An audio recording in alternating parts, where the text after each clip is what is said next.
got to talk about Matthew Stafford and the Stafford situation. So we've been following this. I mean, I cover the Rams for Locked On. I do a lot of NFL stuff. I'm very in tune with the Rams organization and Matthew Stafford.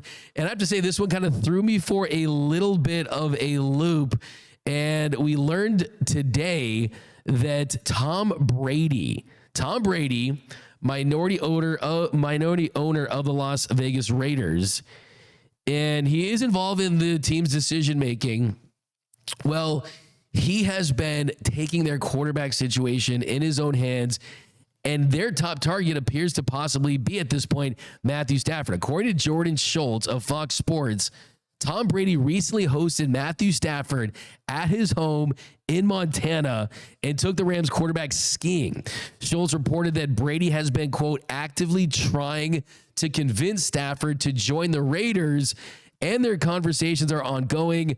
Additionally, the Raiders are believed to be the most aggressive suitor in the Stafford sweepstakes should the Rams decide to move the quarterback. So, very interesting stuff to kind of get you caught up. Last year, Matthew Stafford, they renegotiated his deal that essentially took all the guaranteed money from 2025 and 2026 of his contract, pushed it to 2024, where he was essentially playing on a 1-year, $40 million contract. And both sides knew that they had to get back to the negotiating table at some point if they were to continue as a partnership in Los Angeles. Well, Sean McVay, Les Snead, the Rams want Matthew Stafford back, but it's going to be at a price.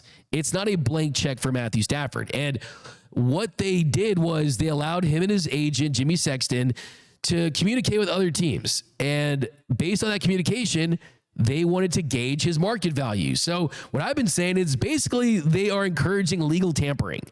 And if another team, let's say it's the Raiders, if they're willing to offer him top dollar, he wants $50 million. If they're willing to go that high, $50 to $55 million, and the Rams say that's too high, well, then you can expedite a trade because you already have the skeleton and the framework for a new deal for Matthew Stafford. And if you're the Rams, you get some draft picks. I highly doubt they're going to be able to get a first-round pick, a second, later round pick. We'll see what they do with those picks. You could trade down, possibly get more picks for 2026 when the Rams are more interested in drafting their quarterback of the future if Matthew Stafford doesn't return. And that's just how it's going to happen. So the Raiders under Brady, you got Pete Carroll in the fold. You've got this Rams team that was 14 yards away from hosting an NFC championship game at home against a rookie quarterback. You were so close to winning it, to make a Super Bowl appearance, an improbable Super Bowl appearance. So would they be willing to blow that up? I would say this. I would say that the Rams are desperate for Matthew Stafford.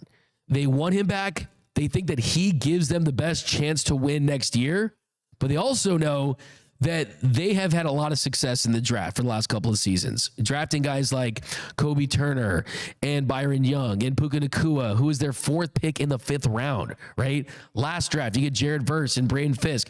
They've had success in the draft, but for them to actually make a Super Bowl run with this group, you need an elite signal caller.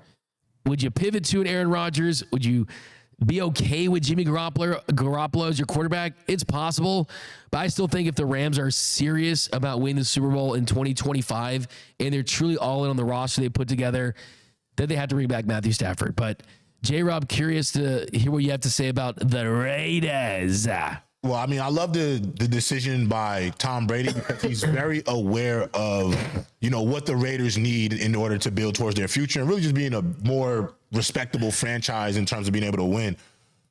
Going after Matthew Stafford makes sense in the standpoint of, to me, Matthew Stafford is still one of the 7 best quarterbacks on the planet at the position.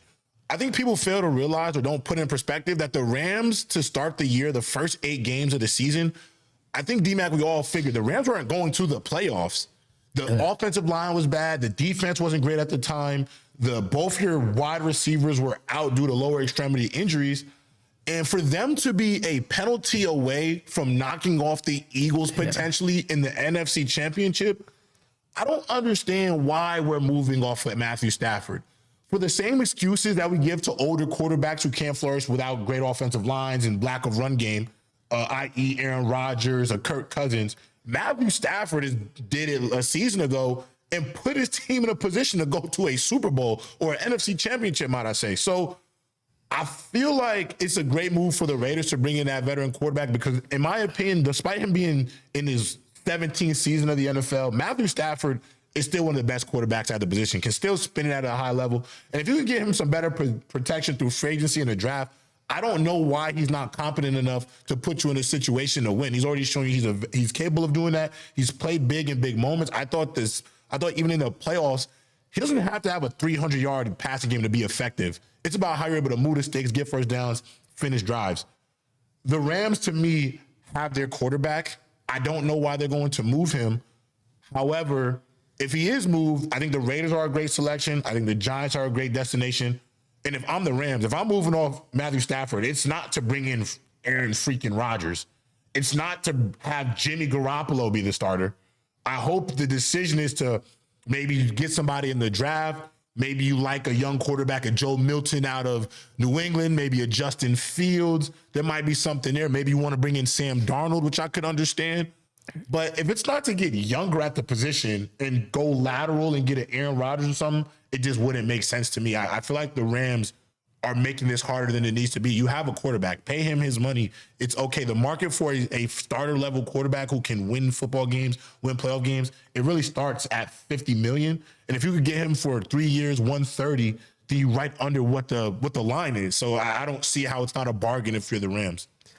That's the big question right there is basically if they do pay him and they sign to like a 3-year, $135 million extension, something like that, and he retires, then all this great draft capital that you built, all these picks that have worked out, well, then it's going to set you back as a franchise. Because look, at some point, the Rams have to come to grips with, hey, is it about winning next year or is it about winning 5 years from now, 10 years from now? Do you want sustainable winning where you're looking for that next era, that next chapter of Rams football? Or are you clinging on to a Super Bowl winning quarterback matched up with a Super Bowl winning head coach, and then you can kind of fill in the piece around them? So that's just the real tough decision. I really think it is, because at some point, I think they have to go off that diving board and just dive headfirst into, hey, we've got a new young core, and 37, 38, 39-year-old quarterbacks typically don't have a ton of success in this league. Yes, you got Tom Brady, but there's not a ton that continue to have success. I think that Matthew Stafford still has a couple of Super Bowl runs in him with the right group around him, but I like what the Rams are doing in this situation where they're going through this process. They're making sure that they're not going to overpay a quarterback. They're going to get true market value from it. I mean, to me, it reminds me of what the Ravens did, like I was talking before the show, with Lamar Jackson. I mean, the Ravens, they placed that non-exclusive franchise tag on Lamar Jackson. They let his agent talk to all teams. And basically what they said at the time was, hey, see what you can get. And if you want to be back with us, we'll match that. And if that's not the case, we'll get some first-round picks for you. So I think this is going to be a trend to see how teams are doing business moving forward. I think that you're going to see moves like this. There is a part of me that kind of wonders where Sean McVay is at, though, because Sean McVay almost retired a couple years ago, got a big-time offer from Amazon to be an analyst, and he came back. And after returning, he made the playoffs a couple times. There was, I was talking to someone with the Rams, and he told me that he was basically in tears on the ground after they lost to the Eagles. I think the reason why he knew they were going to win this. He knew they were going to win the Super Bowl because he knew that you had a Commander's team at home that they would have a good chance of beating.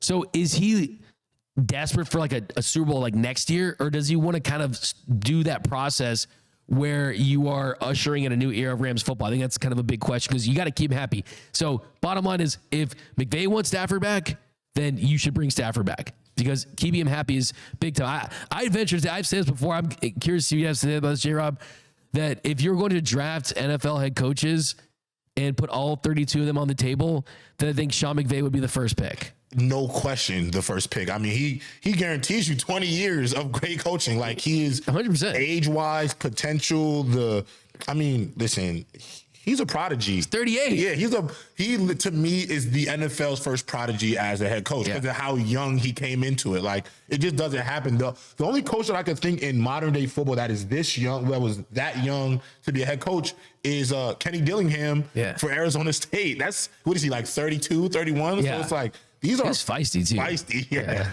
exactly. So when I look at these young coaches, I mean, if you were to draft, it's Sean McVay first, and I don't even think it's close, actually. No, 100%. I mean, just look at, all you have to know about Sean McVay is that if you have any connection to him whatsoever, you're going to get a job. You're going to get a job. I used to say that if you sold him a pair of shoes and you put on your resume, you could get a job as an NFL equipment manager. Yeah, no like, question. He's just an absolute prodigy, as you said. So that's a big thing. But we'll see. I mean, Tom Brady's Tom Brady, man. Right. If Tom Brady's doing the Tom Brady schmoozing thing, is recruiting, that might be tough for Matthew Stafford to resist. I mean, and the thing is, too, I think the difference between Sean McVay and Brady is Brady can kind of talk to Stafford in a way that Sean McVay probably couldn't because he won the Super Bowl. He's played as a franchise quarterback. He's also dealt with being like older and them kind of pushing you out and how that makes you feel. So I do think he has like some better ways of like persuading him. Excuse me. And look, bottom line, Matthew Stafford has to decide one of two things. Is it about giving yourself the best chance to win a Super Bowl in the next year to 2 years, or maximizing your money and just going out there and saying, oh, I'm paid more than Kyler Murray and these that? Like, the dude's made almost $400 million in his career. A lot of these quarterbacks, you're getting that one big payday. He's got multiple big paydays. So I'd be shocked if he was going to put himself in a situation that he wasn't surrounded by as much talent just for an extra $10 to $20 million. I still think that he ends up back with the Rams.